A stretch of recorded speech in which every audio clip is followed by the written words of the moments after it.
What is up, guys? I'm Mikey31 here. Haven't had a Madden video in about a week or so. Tired, man. Just tired. May 1st, played a lot of games. Just weary, dude. Season 5 here of Online CFM.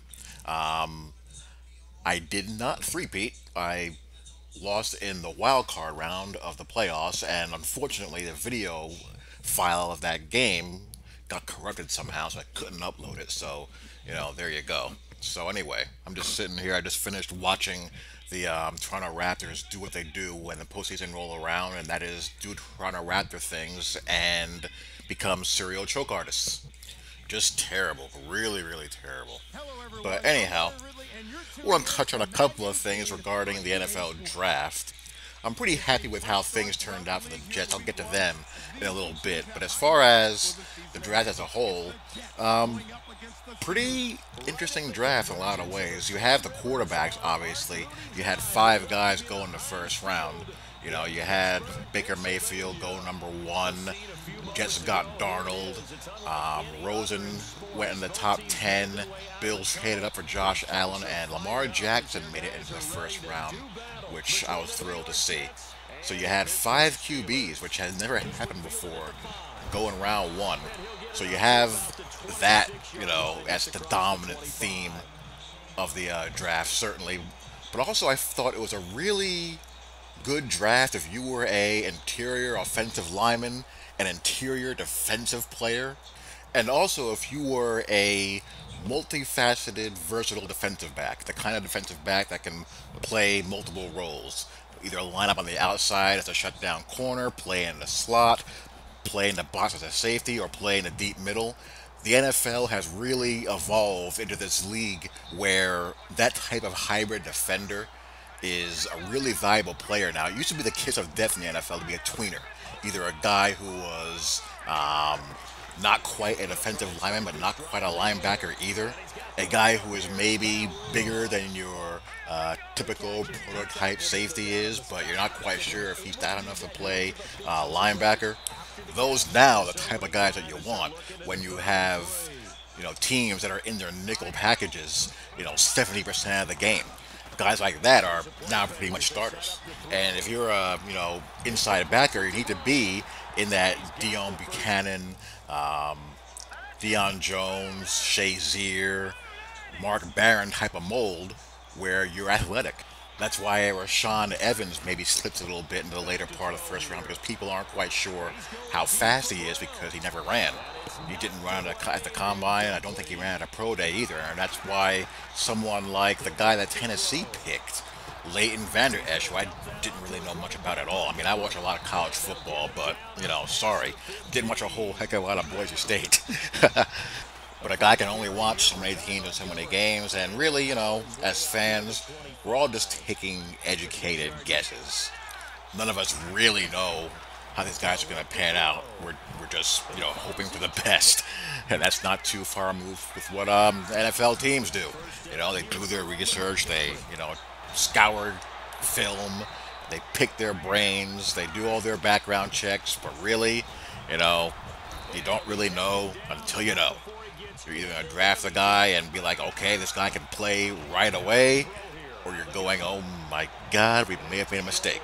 Sometimes you won't know for a couple of years. Just got to wait and see. So, with all that being said, we can at least have some fun and kind of, throw a pick six there. We can at least kind of have some fun and dream a little bit. And one team that's doing pretty well right now, the Cleveland Browns, I thought they did, pretty good for themselves. I mean, I was on team. The two guys that I wanted for the Jets were either Baker Mayfield or Josh Rosen, 1 and 1A.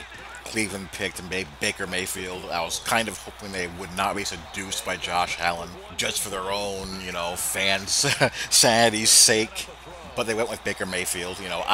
I'm not on the Josh Allen train at all. I haven't been a fan of him at all, ever, at any point. Sometimes you just get an impression of a player and it just sticks because the player never does anything to change your impression.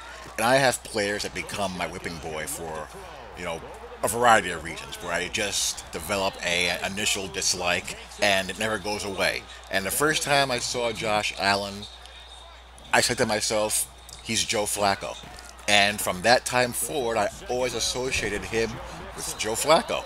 And it just never went away. And if Joe Flacco is the guy's upside, do you really feel excited picking that guy number one overall?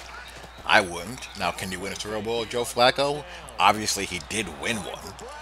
But, things have to go right for you in order for that scenario to play out. And it seems pretty clear that that season from Flacco was an outlier as opposed to what he really is. So, you have that. I thought Rosen was the most talented guy out of the group. I think he's one of those guys that is just a natural. And as far as Darnold, I don't mind him. Here's the thing with Darnold that kind of worried me a little bit. I just don't think that he reads defenses well right now. I think he presses a lot. He got away with that, I think, his first year where he had a lot of talent. He had good receivers. He had a good offensive line. Everything just kind of clicked. This past year, he kind of struggled without those guys. He pressed a little bit, and he just looked like he was forcing things. He looked awful against Notre Dame. Notre Dame literally plays three coverages. It's about as streamlined a defense as you can possibly imagine coverage-wise, and it made him look like a damn fool. He looked shaky against Ohio State, which can happen. Ohio State is immensely talented. They're as talented as anybody. So if you want to give him a pass for that, that's fine. But he also had several shaky moments throughout the season. Is that a correctable thing? After thinking about it some more, I do think it is. We've heard about Sam Darnold for so long, it seems like. I forgot how young the guy is. The guy's only 20 years old. He's barely 20. He hasn't seen a lot. I don't think he's ready to play yet. I don't think he will play right away. The perfect scenario for Sam Darnold is just to follow Josh McCown around for a year and just lock himself in the film room and just let him learn. Let either Bridgewater or McCown play. Preferably, I like to see Teddy Bridgewater play and hope he plays well. And, have this be a bit of a redshirt year for the guy. Don't throw him out there behind trash and ruin him. Don't do like the Colts did with Luck and throw him behind a crap offensive line and nearly ruin his career. Don't throw him out there with no weapons and just shatter his confidence. Let him, marinate a little bit. I don't think there's anything wrong with that at all. And as far as Lamar Jackson goes, really happy that he ended up where he did in Baltimore. Has a good chance with that coaching staff there if they don't get fired. If Flacco doesn't get them fired first. You got to figure that Flacco doesn't really have too much rope left. So I think it's possible we see him, starting in a couple of years. I do not think that's out of the realm of possibility at all. Maybe even sooner. Who knows? So that's, pretty much it as far as the quarterbacks are concerned. Let me get into the Giants. The Giants and Saquon Barkley.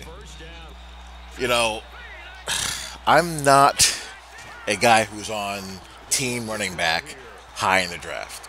I just don't think generally it's a wise way to go. The running back position it's the meat grinder position of the NFL. Their careers are short. They get banged up all the time. They're usually shot by their late 20s. If you're lucky, you get productivity into their, age 30 year. But otherwise, it's a position with a really short shelf life. I mean, look at Adrian Peterson's career. You had that 1 year where they had that one season of Brett Favre, whatever was left in the gas tank for him, where they went 12-4. Probably should have won that game if Brett didn't go crazy, but it is what it is. But other than that year, you have a lot of 8-8, 7-9, 6-10s, some 10-6s, and a revolving door of quarterbacks. Look at Barry Sanders' career for all the yardage, for all the highlight reel runs. You had one conference title game, which he played in the run and shoot, might I add. But other than that, you had the same thing: 8-8s, 7-9s, 10-6s, and first round exits if you got to the playoffs at all. Now, is Saquon Barkley a hell of an athlete? Yes, he's the best damn athlete in the entire draft. One of the best athletes we've seen in recent memory. Guy's a physical freak. But what I can promise you is that one of these backs drafted late in the second, third, fourth round is going to be just as good as he is. It's just going to come down to longevity. So here's how I think it's going to play out. I think over the short term, it's going to look like a great pick. I think the Giants are going to have a really good offense. They may have a couple of playoff runs the next couple of years. But when Eli is gone 3, 4 years from now, and you're on your third quarterback in 2 seasons, and you're going 6-10, I think they're going to regret the day that they pass up on at least the opportunity to secure the QB position for the next 10 years after Eli Manning. I don't think you pass up that chance when you have it. The only time I feel like it makes sense to pick a running back high is if you already have the quarterback, or you feel like your team is pretty much already built and you had a fluky bad season and you don't think you're going to be picking that high ever again, like the Cowboys did with Zeke Elliott. The Cowboys had a fluky year with bad injuries that ruined their season, so they figured, you know what, we have our team in place, let's pick Zeke, run him behind this offensive line, we have Romo still, we have Dez and all that still, we can make a run at it. Do the Giants think that they're in their place? Maybe. Are they? I don't know. Hard to say. But I think in the short term, the Giants' offense is going to be a lot of fun to watch. Their offensive line got a little bit better. They have a good-looking tight end in Ingram. OBJ is great, as we know. Sterling Shepard is decent.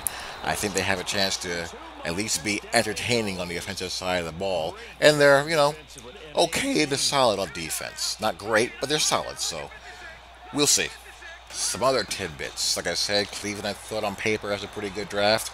I thought they might have picked Bradley Chubb, pair him up with Myles Garrett, but they went corner there, but you can't really sneeze at the pick. Chubb and Von Miller, that has the potential to be a lot of fun. My buddy Quentin Nelson went number 6. Nice of the Colts to finally start getting around to making sure they keep Andrew Luck alive. 2 Notre Dame players in the top 10. That hasn't happened in a really long time. Now Mr. Kelly has to get around to producing impact front 7 guys. He hasn't really had one come out of Notre Dame since Stephon Tuitt, really, that the best one. Well, Jalen Smith would have been that guy, of course, but he got injured. He would have been a top 10 pick for sure. But, yeah, Notre Dame churning out NFL caliber offensive linemen, backs, receivers, tight ends. Need to start turning out those impact front 7 guys. That's the one thing that I feel separates them from, keeps them from that Alabama, Clemson type of level. When they play those types of teams, even when they play against an LSU, you see the difference in, front 7 athletes. Minka Fitzpatrick. I've liked him a lot. You guys know that. Out of Alabama, he goes to the Dolphins. Again, one of those versatile hybrid types. Fair point about Alabama defensive backs. Track record once they get to the NFL is kind of meh. You kind of wonder if, because Bama's front 7 overwhelms so many teams to play against, whether that makes their DBs look better than they really are. I mean, it's got to be something because, like I said, the track record for Bama DBs once they hit the NFL is kind of spotty. Just a theory. Roquan Smith, you'll probably end up playing from day 1. Vita Vea.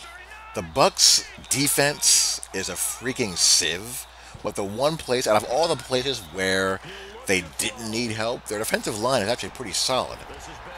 But, their linebackers are a mess. Their secondary is a burn unit. But I guess, hey, if you can put the quarterback flat on his back, it doesn't really matter how bad those guys are. There won't be time to throw. I guess that's their theory because that secondary still looks mighty bad. But again, we'll see. Tremaine Edmonds, freak athlete. Derwin James, freak athlete. Again, that versatile safety that can do a little bit of everything. Green Bay traded all the way down to 18 and still got one of the better corner prospects in the draft. You can't complain about that at all. They also drafted Equanimeous St. Brown late in the draft. And of course, we hope he sticks.